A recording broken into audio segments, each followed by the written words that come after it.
भाई साहब, हम बहुत कमज़ोर हैं और हम बहुत मजबूत हैं। कहने का मतलब साफ साफ है भैया। ये पहले इसी का बता दें, ये इससे नारियल को अच्छी से निकाला जाता है, चूर चूर करके कचूमर बना के। और हमारे कहने का मकसद ये है कि कोई नहीं है इधर।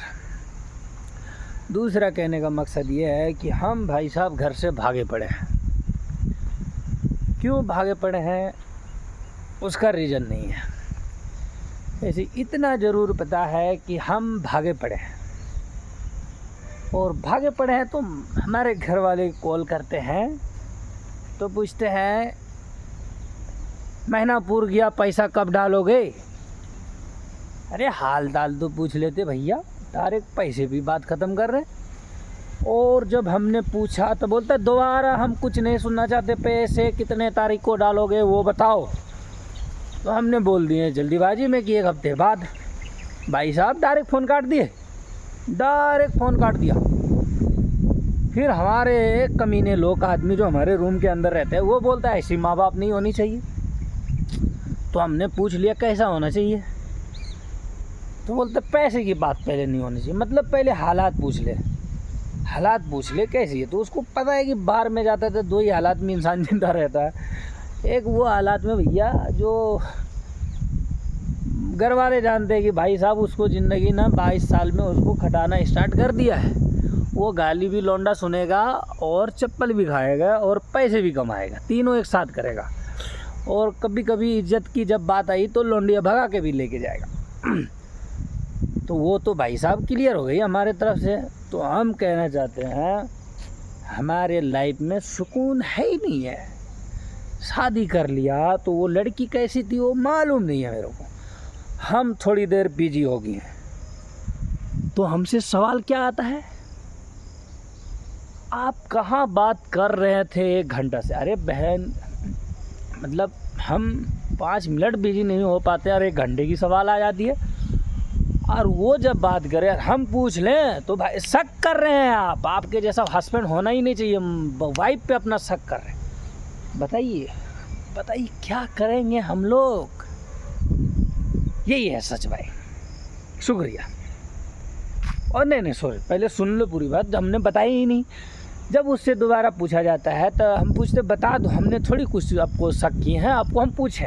तो बोलता हमारे माँ बहन नहीं है, हमारे घर में परिवार हमारे नहीं है। तो हमने बोलते सब है अल्हम्दुलिल्लाह। तो बोलता है तो फिर सवाल क्यों। तो भैया मेरा कोई नहीं है, जैसे तुम पूछते हो कि 1 घंटा कहाँ बिजी थे, जो 5 मिनट बिजी रहते हैं। ये दोबारा रिपीट करने के बाद बोलते हैं अब हमसे सवाल जवाब करने पे उतर गए हैं।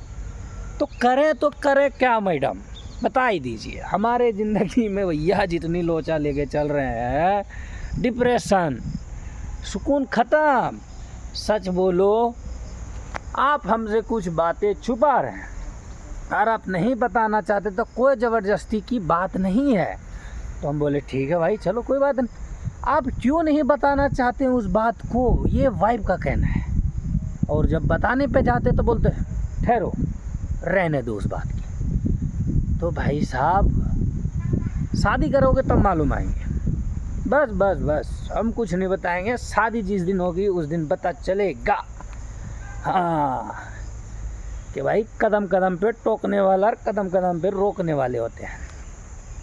और जब गलती से क्या जानबूझ के रह गई तो बोलेगी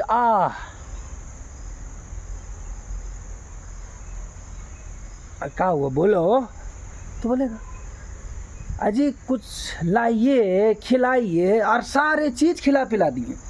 और जब बच्चे हमारे तैयार होंगे तो बच्चे पे ज़्यादा फोकस जाएंगे तो कहेंगे जानते हो जो हर हस्बैंड ये देता है वो देता है, आप कुछ दिए हैं हमको। तो हम तो बोलते हैं दिए हैं, तो बोलते हैं वही चीज़ गिना रहे हैं जो पहले 2 साल पहले दिए थे, 1 साल पहले दिए थे, या 4 महीने पहले दिए, वही गिनाने लग गए हैं। अक्का हिसाब मरद हो। तो बताइए, मतलब ऑप्शन है ही नहीं भाई कुछ बोलने का।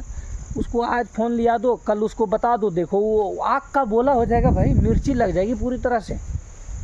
हाँ तो बस छोड़ो, शादी हुआ है तो ठीक है, तो समझ गए होंगे पूरी कहानी। और जिसकी नहीं हो गई है भाई साहब जेल के जैसी फीलिंग आएगी, क्योंकि जब रात में कमरे में लेके जाएगी। बस छोड़ो, रखो, रखते हैं, गुड बाय।